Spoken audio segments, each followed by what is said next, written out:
ভারতের স্বাধীনতা, ভারতের স্বাধীনতার ইতিহাস পড়লেই যে নামটি সবার আগে উঠে আসে তার নাম হচ্ছে বা সেই নামটি হচ্ছে মহাত্মা গান্ধী।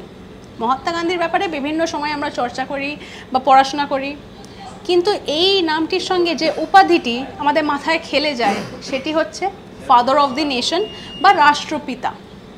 বলতে পারবেন এই উপাধিটি মহাত্মা গান্ধীকে প্রথম কে দিয়েছিলেন, যেই সময়ে দিয়েছিলেন বা তারিখটা আমি আগে বলি যেই দিনে তিনি দিয়েছিলেন, তারিখটা হচ্ছে 6 জুলাই 1944 সালে। এবার বলুন তো কোন ব্যক্তি?